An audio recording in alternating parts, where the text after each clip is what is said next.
All right, welcome Hornet fans to Hornets Live, presented by American Pie Pizza. And we are happy to be back for another season and excited to have Coach Shook with us here to give us an inside look into Hornet basketball.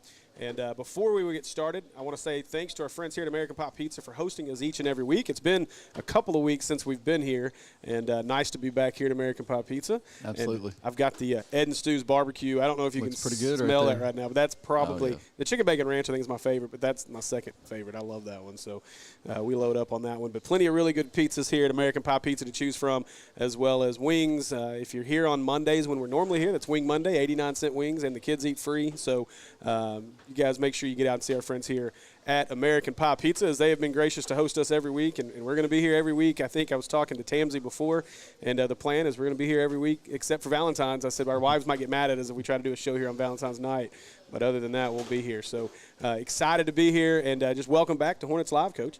Yes, sir. Thank you for having me. So been a few weeks since we've been here. COVID has been an issue early. Our NSS crew has dealt with it. It's caused the rescheduling of the conference opener against Jacksonville.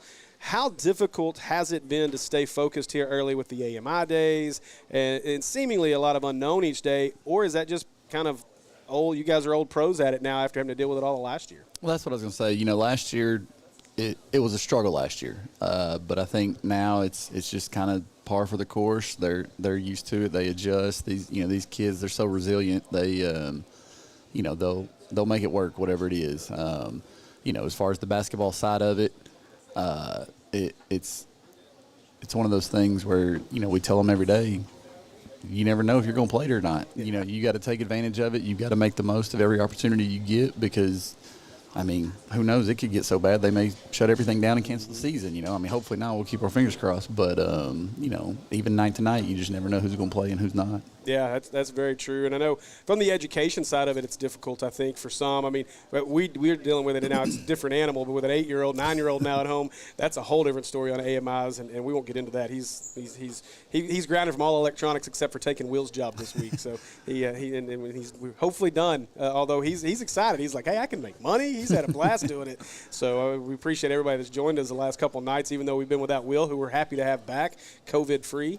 And we got Matt back this week. So I think we've actually got a full crew again. It's kind of fun to have everybody back and in the saddle again. So whatever you're doing, though, is working with this team. Started off 2-0 in conference and averaging about 84 points a game, 76 points a game defensively. And it seems like the team's really ratcheted up the energy on the floor here now that conference play's gotten underway. Yes, sir. Well, first of all, it's nothing I'm doing. It's all the players. If we didn't have them, they make me look smart, and so we're fortunate to have the talented kids that we have, and like I said, they're so capable of putting the ball in the hole, that would you say 84 a game? Yeah, 84 a game.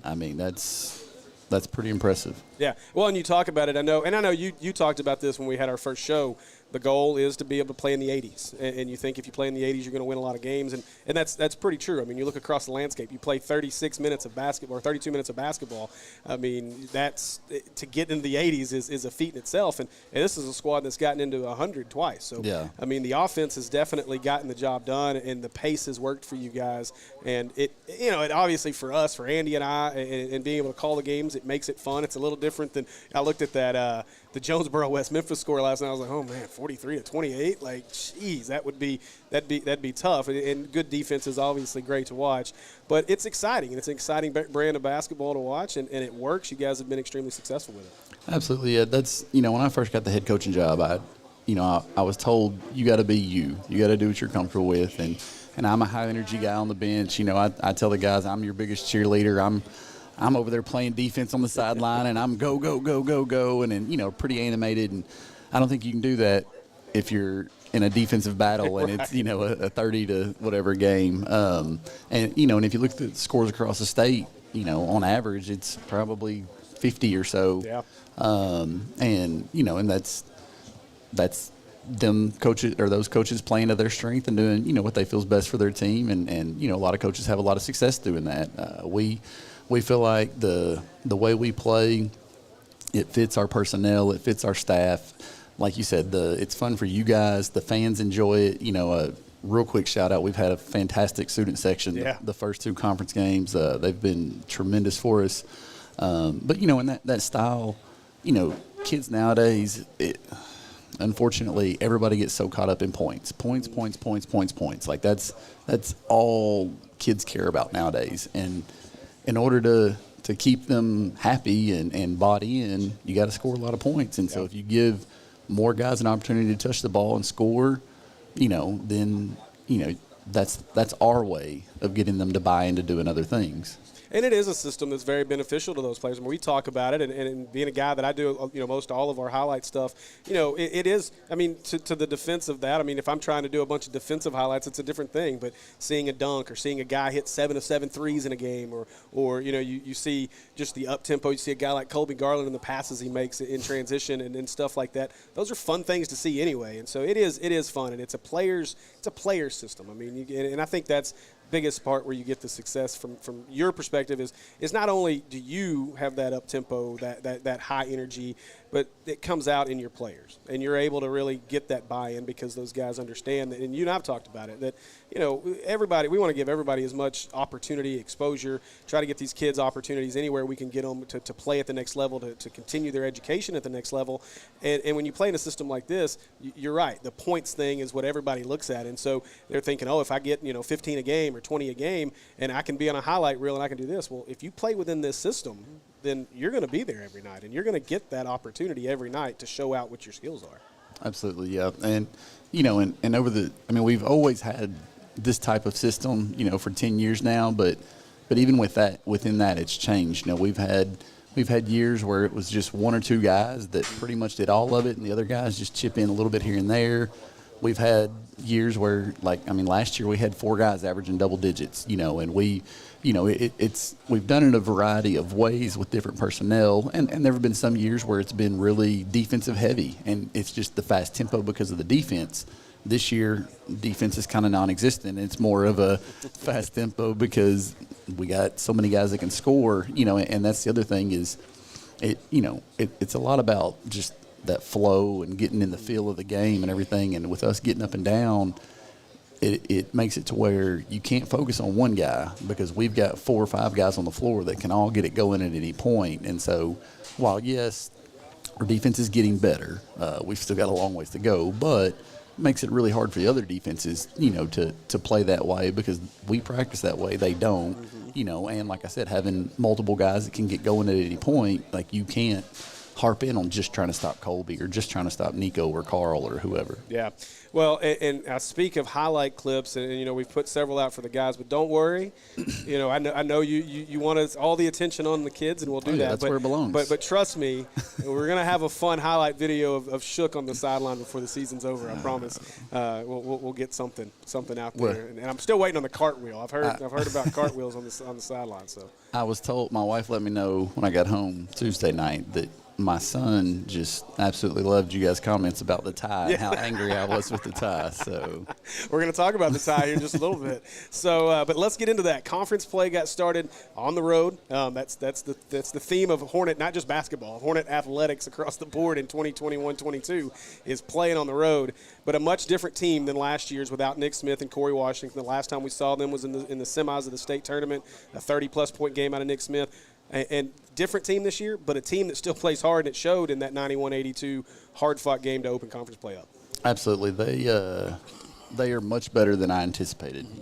They are, like I said, they're bought into their system. They play their system, and their guys fill their roles. When I was scouting them, it was one of those things where one night, number 4, he went off and had a lot of points. Another night it was 15, then 35, and they've got a lot of guys that are capable. And real quick, prayers for Coach Kevin Davis. He was in the hospital for 7 or 8 days. Okay, I haven't heard that. Okay, and so that's why he didn't coach against our game Gotcha. or when we played him. Now, props to Coach Jackson. He does a great job with them. It's great having a former head coach as an assistant. Yeah. I know that from experience, but yeah, so the Sylvan Hills, man, like I said, they got guys that can shoot. Of course, 35 he's a phenomenal athlete and can block and dunk everything, and so. Well, they were fun to watch. You talk about Shamar Womack, a guy that went for 30 in that game. And early in that game, it seemed like really Sylvan Hills was able to match the energy.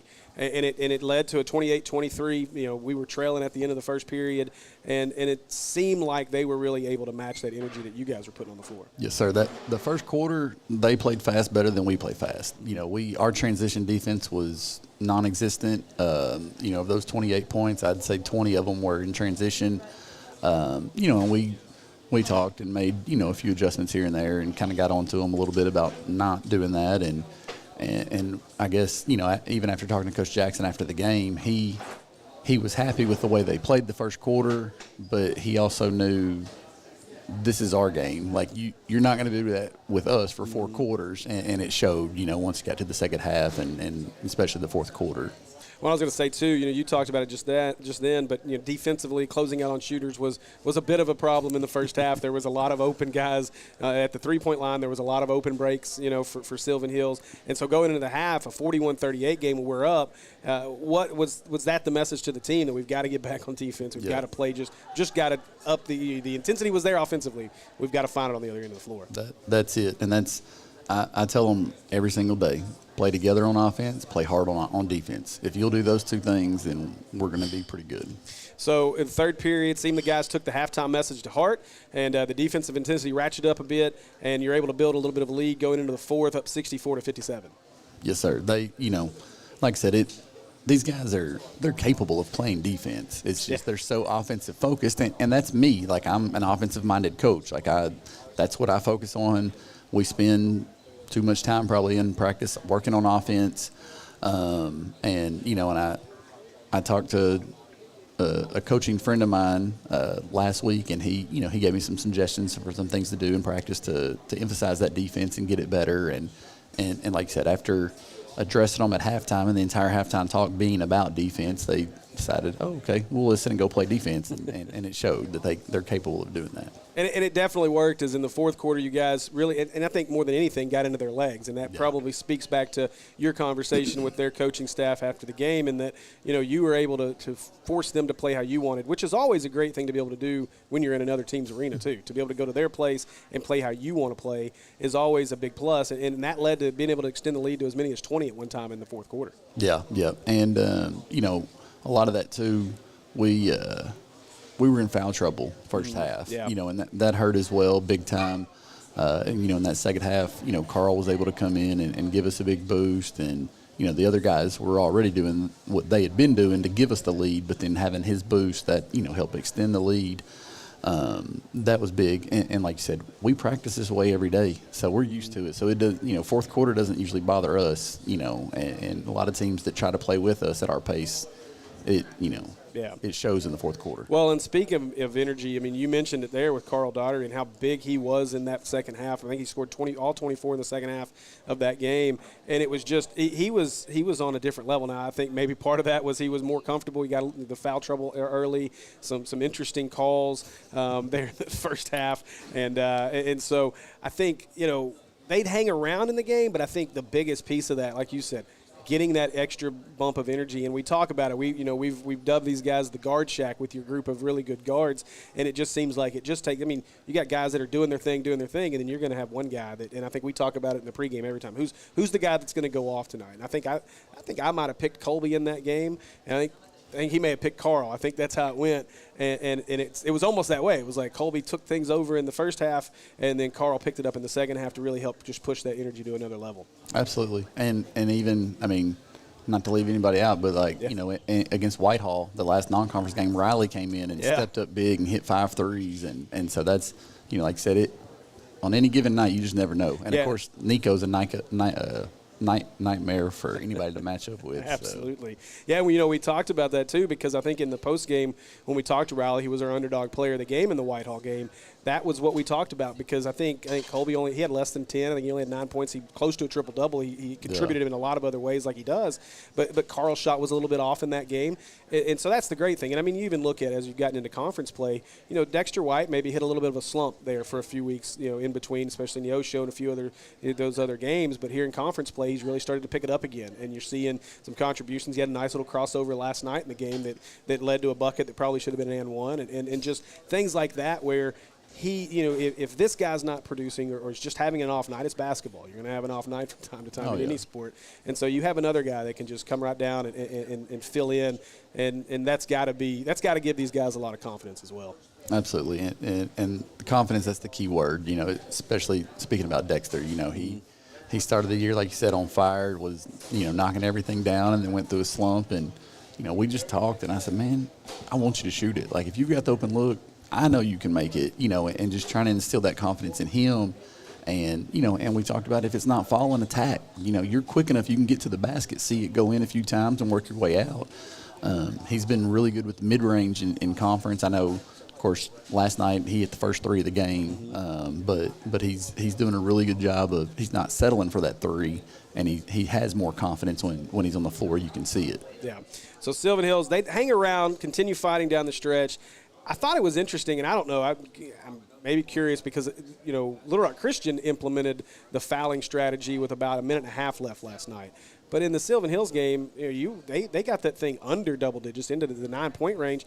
But that was they didn't try to foul. They really didn't try to extend the game out. We were a little surprised by that. I don't know if you guys as a coaching staff were surprised, especially when you look back at the numbers. I think when I look today, I can probably pull them up. I think you guys shot like 64% from the free throw line in that game. So it may have been a good night for Sylvan Hills to maybe try to force us to make some plays at the free throw line down the stretch. And it's one of those things that you got to take the good with the bad. And with the way we play, as quickly as we can go on a 10-2 run, something like that, we can also give one up. And I think that may have been just what their thought process was like, hey, Maumell's not going to play defense. We can go score a couple times. All we got to do is get them to miss a couple shots, and then we can be right in it, which, and it happens. It's possible.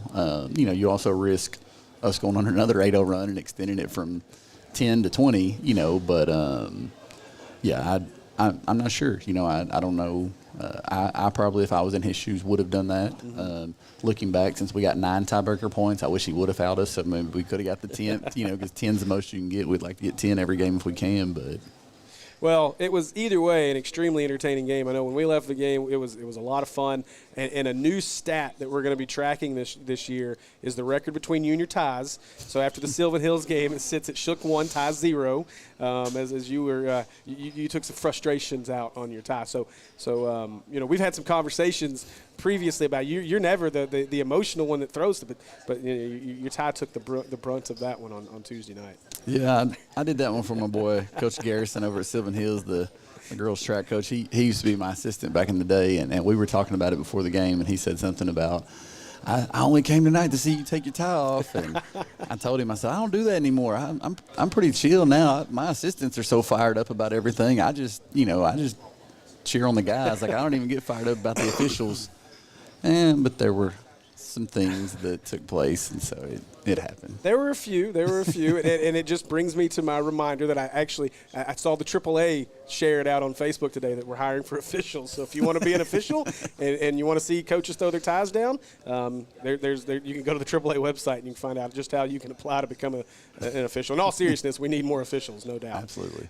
So a 1-0 start. We get back on the road again in a top 20 matchup this time with Little Rock Christian. And man, was that a fun basketball game last night. At least from our perspective, it was a fun basketball game last night. It was fun for me, too. And like I said, going back to what I said earlier with the Sylvan Hills game and Little Rock Christian, the student section, they provide so much energy. And it's even more fun when the other team actually has a student section, too. And so both of these games, the two student sections going at it has, just fueled the fire. I know, talking to Colby earlier in the season, that was one of the things he asked. He was like, what's the student section like? Like, when are we going to play at home? I want to see a real student section. I was like, wait till conference. I said, it won't matter if we're home or away. They're going to be at all the games. And that was the case last night, we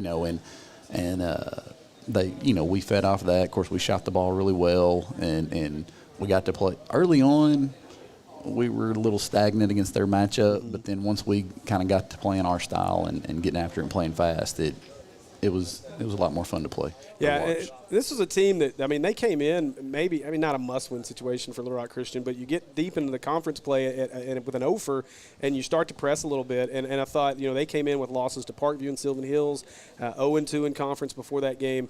And I think we noticed it really early on. It was a tournament-like atmosphere pretty quickly into that game, with whether it was the physicality of Little Rock Christian and just that a very tournament-like atmosphere. And I think it probably benefited you guys to play in that game at that point.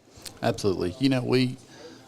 Just like everybody, our goal is to win a conference championship. And so you can't have an off night. You can't slip up, especially when a team like Parkview's in your conference, because they're probably not going to lose to anybody except hopefully when they play us. And so the guys knew if you want a chance at a conference championship, you've got to win every night. And then, like you said, Little Rock Christian starting out 0-2, that's a lot of pressure on them. But at the same time, they probably started out with the worst three you could start with, as far as for them, because Little Rock Christian's an extremely talented team.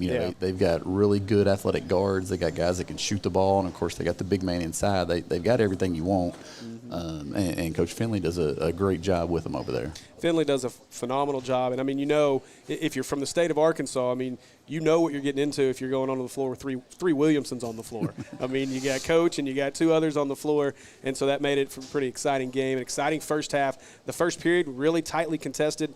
Little Rock Christian would only lead the game twice, though, and the last time they led was with about 3 minutes left in the first at 10-9, and we'd end the quarter with a narrow 22-20 lead. And you could kind of tell the setup, like Little Rock Christian would maybe want to slow things down a little bit, but the shots were falling at least there early, and so you guys were able to get some things done in the first quarter, even though they wanted to slow it down. Yep, that goes back to what you said about Sylvan Hills and the poor closeouts and getting wide open looks. So. Well, in the second period, it seemed the pace slowed even more in favor of Little Rock Christian. I think we only was like a 15. I think we scored 15. I think they only scored 8. So it was about a 23-point quarter total, and that's not going to happen a lot in our games, obviously, with the pace. And so going into the half, we'd have a 7-point lead at 35-28. But I thought we did a good job in that half. You talked about Creed. I thought we did a good job in the first half limiting Creed. He wasn't really a factor in the first half. Landon Blocker, he had nothing in the first half. Another, we talked about him in the pregame. That's a sophomore that people are going to know his name in the next couple of years. He's going to be a household name over the next couple of years. People know who his brother is, but he's going to be a big one. And you saw it in the dunk late in the game is just how talented he is. But only 8 points, and I think all of those were for Creed in that first half. So you guys did a good job at least limiting those guys in the first half. Yeah, and that's the thing with Little Rock Christian. They stick Creed in the middle, and they put 4 shooters around him, and basically they tell you to pick your poison. And, we had spent a lot of time in practice the day before, working on doubling the post, and, certain guys were going to front him, certain guys were going to play behind, and, just try to keep them, uncomfortable. But by doing that and putting all that emphasis on him, the shooters got off, and we were so worried about stopping him that those guys, they got a lot of open looks, and we didn't do a good job closing out, and they knocked the shots down, and credit to them. And then, of course, I'm sure you're going to ask or say something about it, but then in the second half, we were so worried about the shooters. Creed then was kind of isolated one-on-one on inside, and he's so big and strong, it's tough to stop him when he's right there in front of the rim. Well, and I think that was something that Andy and I talked about too, was it was like, obviously every team makes adjustments, and you could see the adjustment for Little Rock Christian was they were going to be forceful about getting it to Creed. And that was, from the outset, I think he had the first 4 or 6 points of the second half, and you could tell that was what they wanted to do. They wanted to bring that physical game. And I think, you talk about the student sections, and you talk about how that goes back and forth, and everybody likes to kind of go – I think that, because we saw it in football, obviously, having 2 Razorback commits on the floor or on the field. I think you see it now in basketball to some extent too. People know who Nico is. I think they know he's going to Arkansas as a football player, and I think the student sections take a lot of pride in being able to go after him and make it hard on him. And Nico's a very emotional player. We saw that at a point last night, and we'll see it again because that's just Nico, and we know how hard he plays, and we know how physical he is, and we know how emotionally he plays the game. That's what makes him a championship level player, but I think we saw that last night, that physicalness coming out of Creed, and probably a really beneficial matchup for Nico as we go out throughout the season. Absolutely, yes. I agree 100%. And I, while he didn't handle it properly, I understand his frustration, because there was jawing going on both ways, and when one would score, some things were said, or, the guy clapped in Nico's face multiple times, and there were elbows thrown and things like that, and Nico got some fouls called on him, and he got warned a couple of times, and it's you know how it is. You feel like, well, why are you saying it to me, but you're not saying it to the other person? Yeah. And so it's a learning experience. You know, we definitely need locked in Nico. We need that when, you know, you take an elbow to the chin or something. We need that to turn into, okay, beast mode, not, or, you know, go be the predator, not, you know, don't get emotional. And so, you know, it's a learning experience, and hopefully, he, like you said, he is a lot better because of it. Yeah, well, I mean, and then at fourth period, all that physical play as you talked about, I think it came to a head as back-to-back trips. Creed would get the warning on it. Wasn't really the trip right before, but I think 2 trips before, the officials would give Creed a warning, and then Nico would earn the technical. And we just talked about it. You weren't happy with the tee, you know, and from my perspective, what I saw come out of that, though, you had 2 really good learning opportunities, and really where you can learn about your team, but your team can learn in that situation. One, obviously, Nico, and channeling that energy. But I think the other piece was a guy like Colby, who immediately stepped in as a leader. And we talked about it with Coach Coleman in the postgame. You know, and we joke, Nico's this big 6'5", you know, going to be an SEC defensive lineman guy. But you got a guy, Colby, you know, he wasn't afraid. Get in his face, calm him down. Look, man, and so that's what you want to see out of your senior leaders, and especially a guy who's new to the program. I mean, this is a guy that's really just now ingraining himself in what Maumelle basketball is, and he immediately steps in there and becomes a big leader in that moment. Absolutely, because that, you know, like you said, once Nico got to that point, like there could have been a second technical really quickly, but Colby did an outstanding job stepping in immediately. I think at one point he even put his hand stop talking, just be quiet, and so and then, you know, of course, several of my assistants, you know, they jumped up to get Nico, and you know, just to make sure that it doesn't escalate, and you know, we don't want him to be, you know, ejected and miss a game or anything like that. So that was good. It was definitely good leadership on their part. Well, and I think again, the team leadership coming after that was even more important, because you had such a long break between I guess it was we had some blood issues with their jerseys on the floor, whatever was going on. I think Creed ended up having to wear a pair of shorts that were 2 sizes too small to finish the game, it looked like. So it was wild, but your team responded extremely well, I thought, because it's easy for a team to lose their composure in that situation, to be like, well, all the calls are going against us. Nico gets a tee. We can't get the calls we want.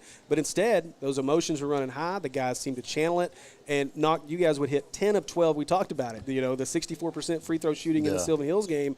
But you come into this one, and in a moment where you had to have it, a 6 to 8 point game, and you guys calmly knocked down 10 of 12, including 6 of 6 out of Colby in that final couple of minutes of the ballgame. That was huge, you know, and you know, Colby's been in that spot before, and he knows. I mean, I've watched him make 50, 60 free throws in a row, you know, and he knows he can make it, and so he knew he needed the ball in his hands at that point when we knew we were going to foul, and he did a really good job going to get it. You know, other guys recognize that too, and so, you know, sometimes you get guys, well, they're going to foul. This is my chance to get me some buckets, you know, but they knew at that moment, like, hey, he's open. Let's get him the ball. He's knocking down the free throws. That was big. And as far as you know, with all the adversity going on, you know, this group, we actually talked about it today. Like, they've got each other's back, you know, whether it be, you know, in the classroom, the cafeteria, you know, on the court, off the court, whatever. Like, they've got each other's back, and they saw things weren't going ideally, and you know, and they came together and had, you know, they had Nico's back, and you know, and had each other's back, and then stepped up big and finished the game. And you know, that's what you expect from a group of seniors. You know, I mean, having 8 seniors, and matter of fact, in one of the timeouts, I remember saying, you're a senior, you're a senior, you're a senior, you're a senior. Like, you've got to play like a senior, you know, and they did a really good job of that.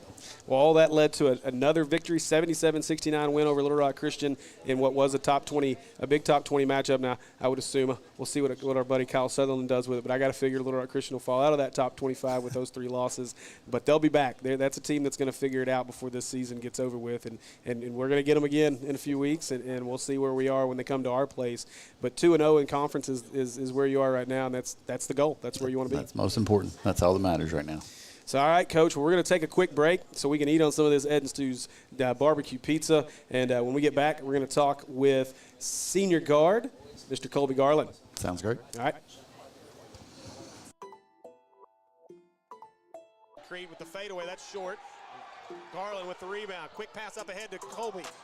Carl lays it up and in off the backboard. Carl Daugherty Jr. clutch on that one. Steps out. They get it out to the corner. Corliss for three. That's short. No good. Rebound Daugherty. Now Daugherty looking to push. Daugherty stops. He'll step into three. Shot is up. Clutch with the three. Corliss for three. No. And rebound Daugherty as Daugherty. Now Colby gets it back to Daugherty. Daugherty, he'll shoot the three and got it. Carl Daugherty Jr. knocks down the three. Now three is off to the right. Easy rebound for Daugherty. Colby, easy money. Garland gonna lay it up as he couldn't get his footwork right into the basket. Now KT got to stop and find a man as he gets it to Clutch. Clutch at the free throw line. Shot is up and good. Carl Daugherty Jr. knocks that long. No good. Daugherty in there for the rebound. Couldn't get it. Goes up. He'll get fast. Gets it away to Carl. Carl for three. Yes. Carl Daugherty Jr. knocks down the three. No good. Rebound to Daugherty. That's his ninth. Daugherty pushing, hands it off to Garland. Garland lays it up high off the backboard, and one as Colby, easy money. Garland gets the bucket in the Daugherty. Three is up and a little long. Rebound, got it.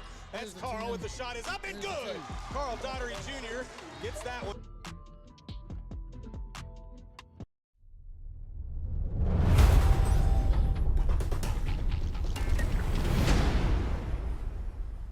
So any great basketball coach will tell you that communication is absolutely key to winning ball games. If you don't communicate, you're not going to get the ball to the hoop.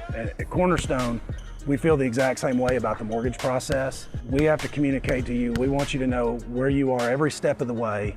We want to get you to the closing table with no stress, and that's a winning game plan to me. With Cornerstone Home Lending, you always have the home court advantage. Visit loansbydo.com to get started. The corner back to Williamson. That's taken away by Maul. Maul gives it to Colby. Colby spins around. Colby gonna go all the way to the basket and lay it up and in. Colby, easy money. Garland. Warriors. Get this one in as Summons will control. Gives it to White. Back to the corner. Colby, easy money. Garland knocks down the three. Creed with the fadeaway. That's short. Garland with the rebound. Quick pass up ahead to Carl. Carl lays it up and in off the backboard. Carl Daugherty Jr. clutch on that rebound. Garland. Now Colby. Nice pass inside the Warriors. Colby, he'll step into the three. That one's up and good. Colby, easy money. Garland. Colby stops, goes around the screen, into the lane, stops, shot is up, off the backboard and good. Colby, easy money. Garland. Out by White. Now three is off to the right, easy rebound for Daugherty. Colby, easy money. Garland gonna lay it up as he couldn't get his footwork right under the basket. Short got his own rebound. Colby gonna go under the basket around Creed Williamson and up and get it into a half-court game, which is how they're gonna be able to get it down. And good job by Nico. Great play by Nico to knock that one out. Now gives it up to Summons. Summons up off the backboard and good. Jamal Summons puts it, quite get it there. Now gets it to the corner as Colby for three. Yes! Colby, easy money. No good. Rebound to Daugherty. That's his ninth. Daugherty pushing, hands it off to Garland. Garland lays it up high off the backboard. And one as Colby, easy money. Garland gets the bucket in the Hornets are running. Dexter gonna go all the way, laying up and it too strong. Rebound. KT tried to throw it down. Garland got it, gives it away to Nico. What a pass, what a find by Garland as Nico. Thurman in the corner. Thought about it. Oh, what a pass inside to Colby Garland. Are you serious right now, Caleb Thurman? By Fox, he was early though. Thurman with the rebound. Garland, hesitation. Garland, spin move, all the way to the bucket. Colby, easy money. Garland making it look good down there. Corliss stops, short two. That's off the backboard, no good. And Garland comes out of there with it. Now Colby pushing. What a pass to Riley Wade. Ooh, Colby, easy money.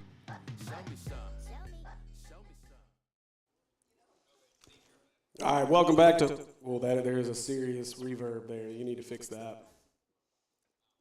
Yeah, turn that down. There you go. That's better. All right, welcome back to Hornets Live from American Pie Pizza. Be sure to come by and see our friends here at APP for lunch this week, located at 9709 Maumelle Boulevard. Now, joining Coach and I is senior guard Colby Garland. Colby, how's it going, man? Good. How you doing? Good. You're on the interview trail today, I hear. You got to talk to our buddy Nick Walters today. Yes, sir. Good talking. Just plenty of talking. Just talking. I love to talk. Look, Colby doing yes, he does. Colby's already doing the drunken monkey thing over here. He's just like, yep. So, All right, Coach, we're going to talk about these matchups coming up, but before we get to that, I want to talk about a couple guys who've been huge to the success of this team here early in conference play, and one of them is this guy right here, Colby Garland, averaging right at 27 points, 10 assists, and 7 rebounds. You're just short of a triple-double to start conference play through 2 games. Yes, sir. Just playing my role, doing what I got to do to get the team to get a win. So if that's me, got to be a facilitator, a scorer, or rebounding, which we lack right now. So we need a lot more rebounding. So I'm trying to get better on the boards and also on the defensive end. So try to get my steals up too. Well, we'll try to keep up with the steals. Who knows? Maybe we'll have a quadruple double before the season's over with. You never know. So, but I mean, it's been fun. And even you go back to the Whitehall game. We talked about it in the last segment. And we talked with Riley. Your shot maybe wasn't there in the Whitehall game a little bit, but you still, with the other things that you do, were very close to having a triple double even in that game. So. Yes, sir. I was always taught you got to impact the game in more than one way. And like being young, I understand. Like being young, like young people thinking just scoring, just gotta score. Get my points like Coach Shook said, but my dad did a good job of teaching me how to, try to impact the game different ways. So it's just playing defense, playing hard, giving team energy, just leading, other than scoring. So I tried to play defense that game, and I think I did a pretty good job on Hayes. So. What's the transition been like from a Magnolia Panther to a Maumelle Hornet so far? It's been good. Coming from a small town, small city, and coming up here, a lot of bigger things, a lot of more things to see, and the pace of the biggest thing I had to adjust to is the pace. And so the Magnolia, we got to slow things down, a little bit, and sometimes we'll speed it up. So but down here it's just run. So yeah, but I'm getting adjusted to it. So I think I'm getting adjusted to it real good. So just got to keep playing and playing hard. You're no stranger to playing guys with big talent. Spending the last several years playing with a guy most of us know in Hogestine Darian Ford. Yes, sir. Talk about playing with Ford and how much fun we're kind of playing. Yes, sir. That's been my guy. Since preschool we grew up together, and throwing the ball in the little holes, and just growing up together. Just things off the court, it translates on the court. So we had a lot more moments off the court that the camera didn't see or people didn't see that would made us together on the court. So still got love for my guy. I'll be back in Magnolia soon. Me and him, we get together and, kick it again. Yes, sir. Well, it's cool. You still get to play with a Hogestine just on the other side, just on another side of the hill. So yes, sir. Pretty neat getting to have Nico out there. But so this is a Maumelle program and I think talking to Shook sounds like maybe you got to have some of this conversation, but today with Nick Walters. But it's a program that's been on the verge of state titles. Yes, sir. Multiple times the last few years, including last year, a close 2-point loss to Jonesboro in the title game. Coming from all the success you had at Magnolia, do you feel having that championship experience can be the difference in getting this program over that title? Yes, sir. Most definitely. So last year they got there, so they obviously have experience now, and which more guys to have more experience. And I've been there and I don't want it, and so I'm thinking I can get them over the hump. So it's nerves in the state championship and different things like that. So I got to get prepared, and we got to take it one game at a time even before we get there. So that's all we're gonna do is take it one game at a time, and if the time presents itself, I think I can step up big and help us.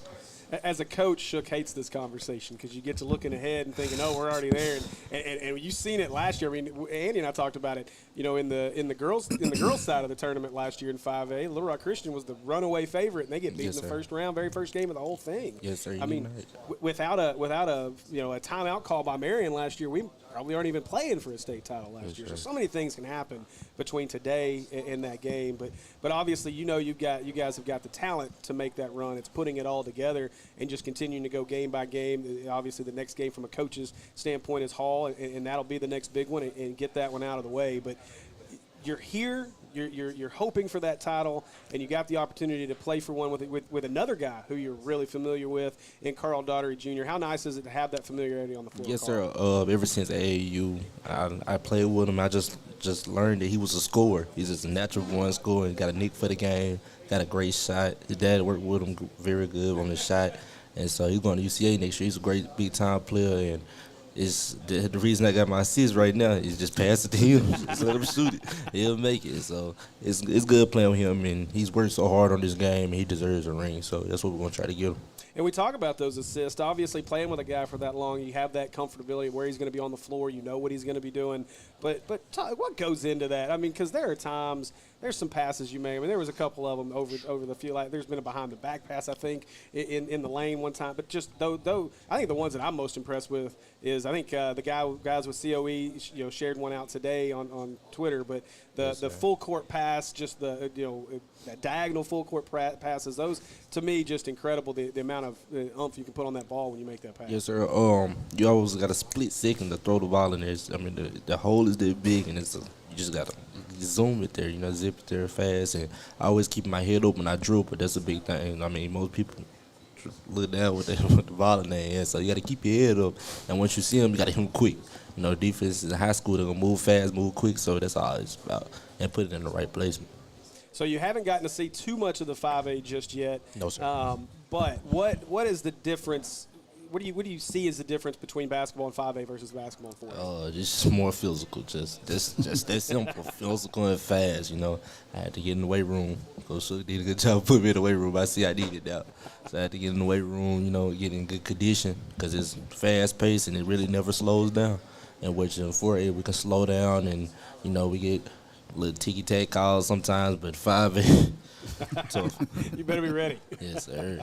So, what do you love most about playing the game of basketball? Well, basketball, just take me away from, just staying out of trouble and keeps me, and it made me go hard in the classroom too. That's another thing, because if you don't get your grades in the classroom, you're not playing on the court. You won't be eligible or nothing like this. So, it just keep me, on track and just like make me put in a lot of work and just knowing in the real world I gotta work hard. So. And basketball, I just work hard, and I see the results coming out. So when I get in the real world, I work hard and try to see the results come out of anything that I do. Something that I meant to ask you last night, because we were talking about going 6 for 6 from the free throw line, and I'm sure that's a situation that you want to be in as a leader. You want to be the guy in that situation. Yes, but the question that I wanted to ask you was, there was a moment in the game. Did you lose a contact last night? I don't wear. Okay, well, I don't know if you wear contacts. I lost my gum. Oh, your gum, okay. Because I don't know if you've watched the broadcast back, but we weren't sure if that was a contact on the floor. Yeah, my family texting the group chat. It was like the broadcaster said, "Kobe got contacts. Kobe don't wear no contacts." Well, because you walked over and I thought you gave somebody I was like, this dude's gonna go, because they were all freaking. Oh, if he wears contacts, he gonna be able to see. I was like, Colby can make him with his eyes. Well, you was right about that. My daddy was pretty upset because he was getting onto the referees and I'm trying to get the gum out the court. Like, man, play ball. He telling me just throw the gum up here to me. I'm like, Dad, I don't want to do that. You wanted to put it back in your mouth, didn't you? I Didn't did. you eat it? I mean, stays off the floor. Go ahead and get COVID out the way. Who cares? Talk a little bit about that too. So we've talked with Shook in terms of the emotions as how things got in that game last night and things. You talk about the physicality of 5A and to be in that situation where you've got to get that team back to a center, I guess is the best way to put it. We got to get everybody back into the same place. And as a leader, how do you do that? And where does that come from in your mentality to make that happen? I mean, we all kids, so we got to mind our own. We the boss of our own self. That's what we think. So, but Coach Shook told us before the game that we're going to this game. Calls might not go our way. Days might not go our way. So, I think we did a good job. I mean, we had spots where we, obviously did some things we shouldn't have did, but we got our teammates back. So, as in Nico and different things like that, me trying to put my hand over his mouth. But, it's all love, though. You know what I'm saying? Well, it's brave, because I'll tell you, there is one time that I can think of in the last 18 or so months that I've known Nico that I've tried to speak to Nico, and you could see it in him. He was that mad. It was over. He wasn't talking to nobody.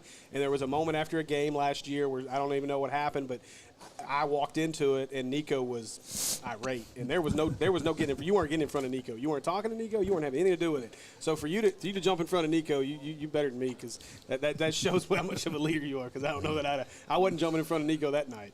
Yes, sir. I mean, me and Nico, we got a tight bud now that I came here. He was really one of my first friends when I got down here. So it's a lot of love for Nico. I don't mean no harm to him. I don't want to fight him. No, I don't want to fight him. So he just know I mean good by him. So he told me out the game, he was like, my bad for pushing your hand, different things like that. I was like, man, we good. You know what I'm saying? We won the game. That's all I care about. Nico, and I say that I say it all in love and joking. I love Nico to death. Great kid. Anybody that knows Nico knows how good of a kid he is, and he's really a big softy at heart. I mean, he's him and my 4-year-old Diesel. They're like best friends. That's his little dude. So Nico's just a great player and a great person. And it's that emotion that makes him a championship level player. Yes, sir. Yes, sir. So.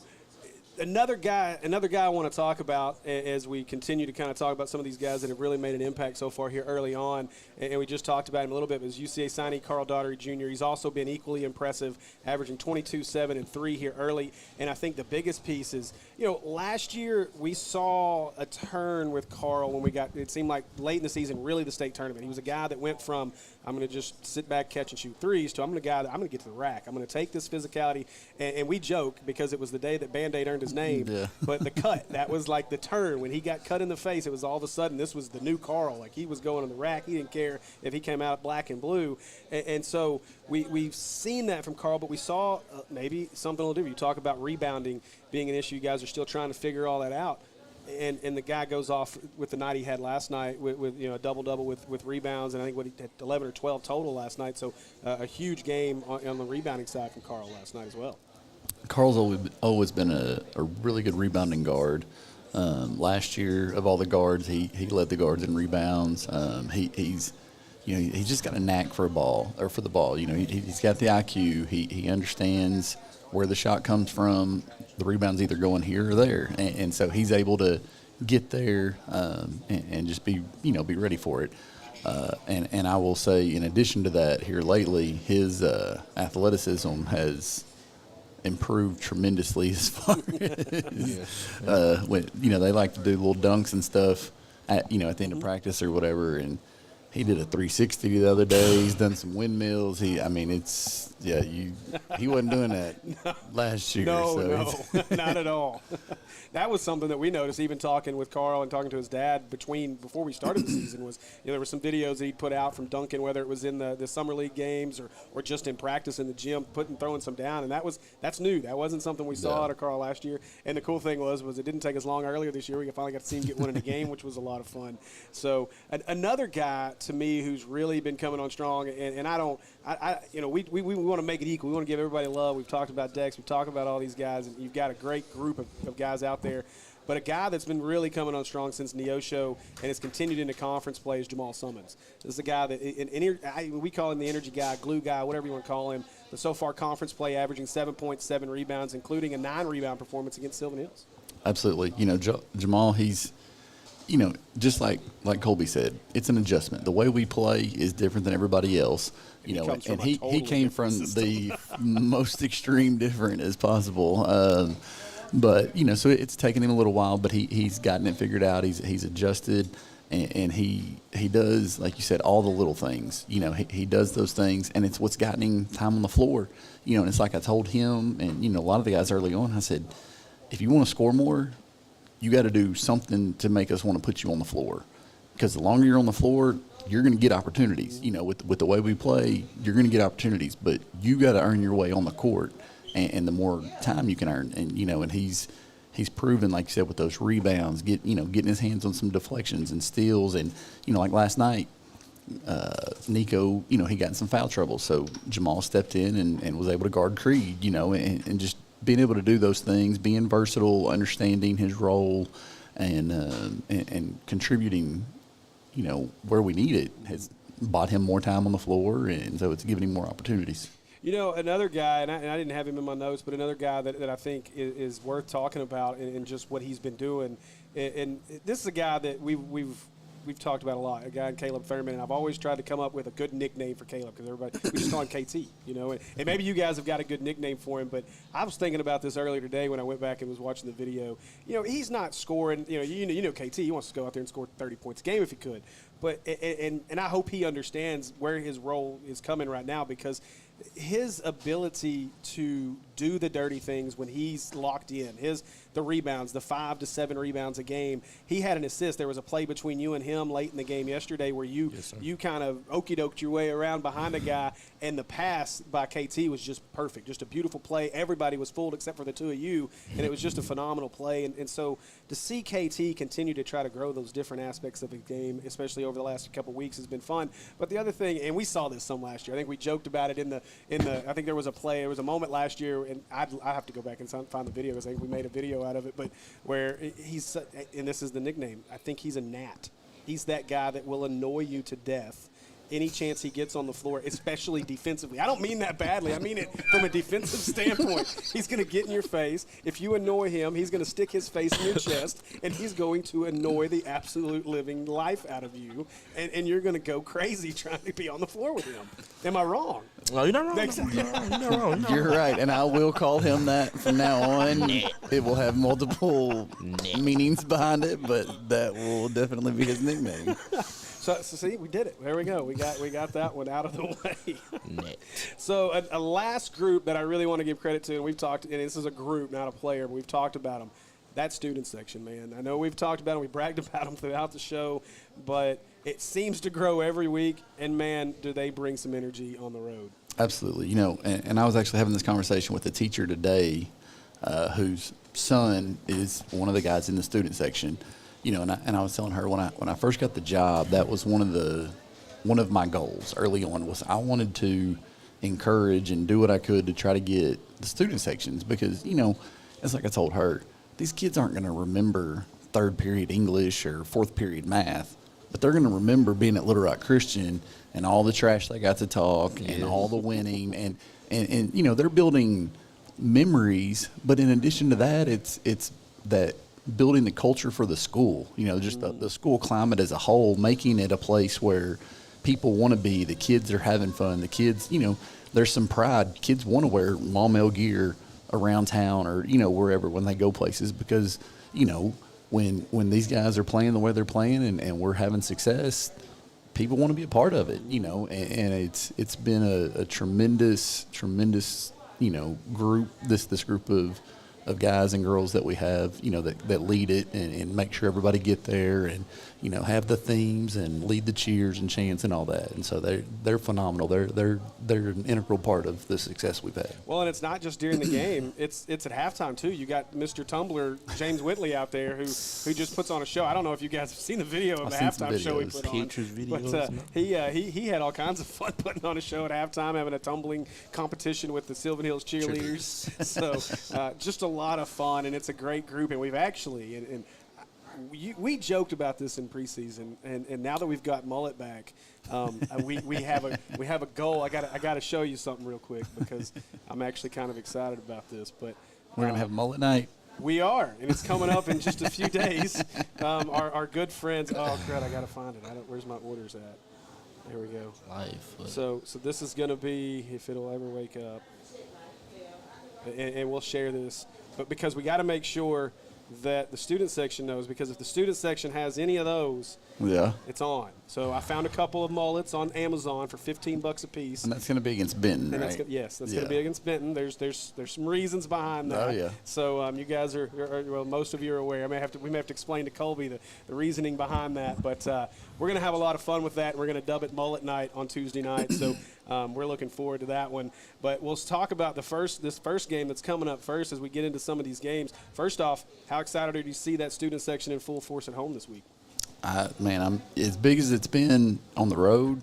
I'm really looking forward to at home to see how many kids are going to be there. And the coaching staff we were on the bus ride after Sylvan Hills talking about different themes and stuff, and we joked about how it'd be fun to have Jersey night against Hall and have all the coaches wear jerseys instead of my normal shirt and tie and their polos and stuff. I don't know if we'll actually do that or not, but maybe too disrespectful to Hall, but should do it. you know, You should do it. we'll see. There's no disrespect. We're not disrespecting anybody. We just not being lame. Although there is a story, there might be a story behind that too, Maybe. because we may have dubbed Hall the worst dressed team in the conference last year, but hey, that's just us. So and that's nothing against Maul, I promise.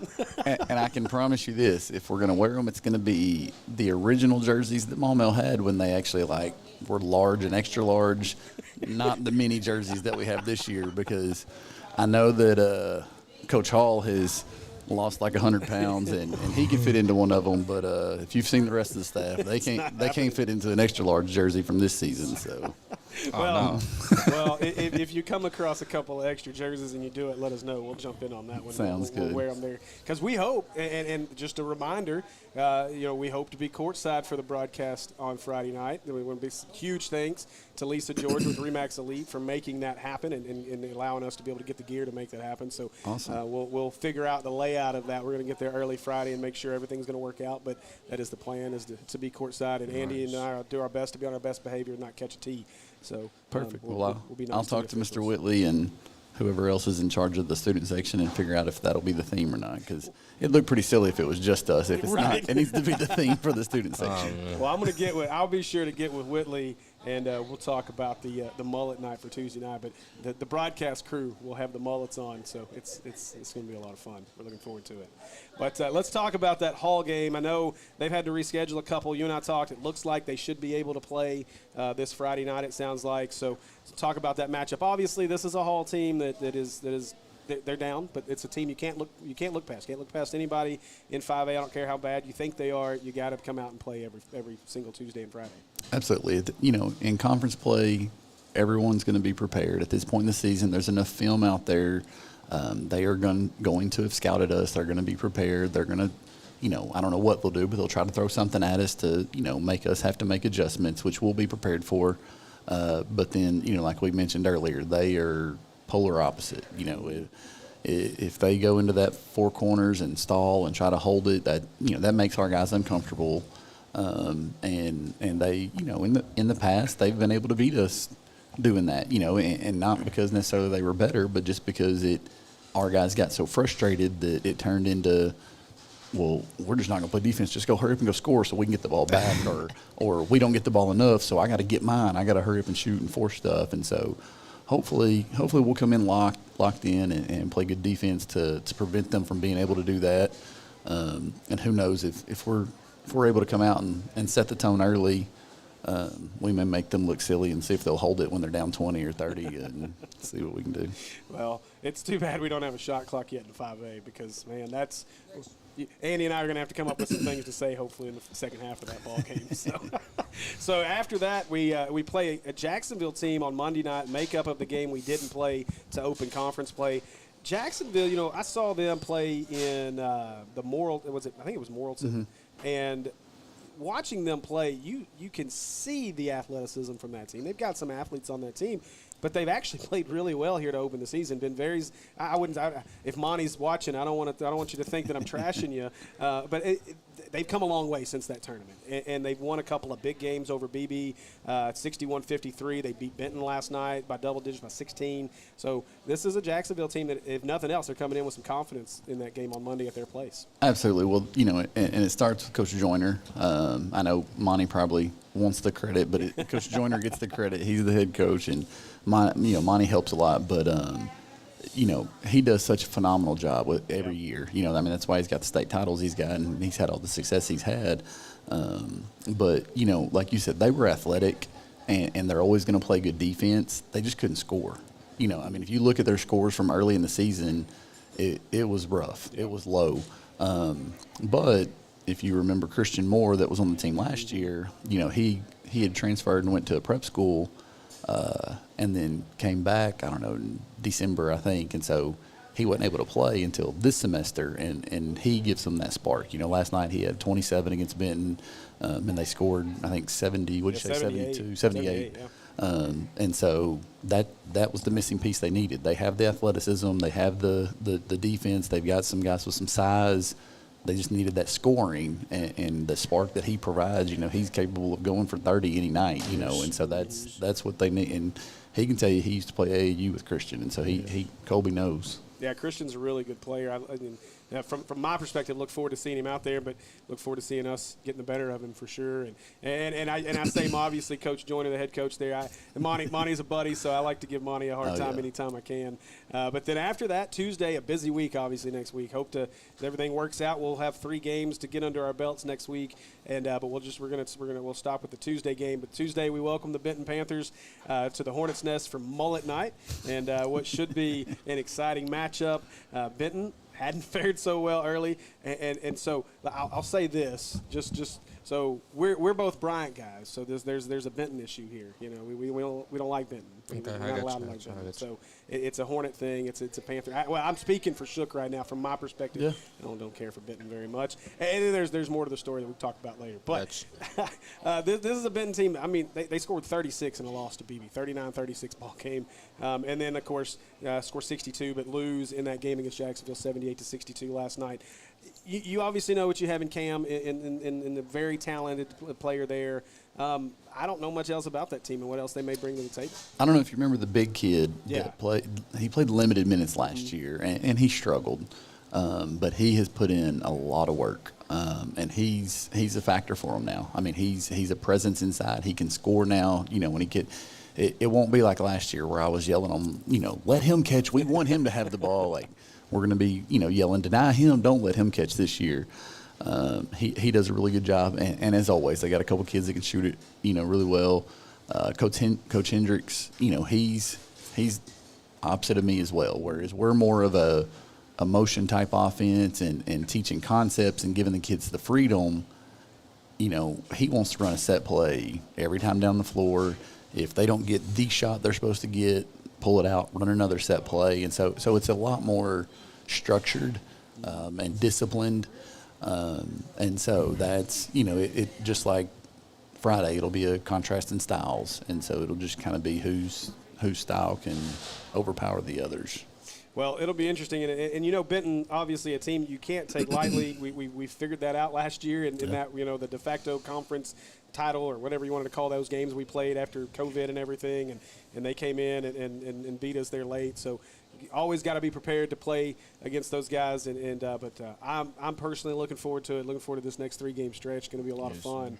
And especially to get back home. I know you're excited to be able to finally play a game in your home arena that's not a whether it be that we got the hooping for hoodies. If we wouldn't have that, we'd pretty much had nothing at home. So looking forward to that one too. Yes, sir. State tournament's not at home, so there's no need to play at home. You might as well get used to playing on the road. Right, that's true. And if you haven't heard, state tournament's going to be in Sheridan this year, so that'll be a lot of fun. Beautiful facilities. I mean, I think people go Sheridan. Why are we going to go to Sheridan? They have a fantastic gym. They do have a really beautiful facility. So looking forward to being in Sheridan for that. And hopefully, if we get our way, we'll be the broadcast crew for the entire 5A tournament again this year. So we're working hard to make that happen, and we appreciate everybody's support that's gotten us to that point. And that reminds me, I want to say thanks to our sponsors, Underdog Apparel, American Pie Pizza, these folks here, and everybody else has been a big part of this. G. Farrell, Custom Embroidery, Lisa George, Dio Vanucci, and Cornerstone. Who am I forgetting, Will? Somebody I'm forgetting. I got them all, right? He wasn't listening. We're good. I think I got them all.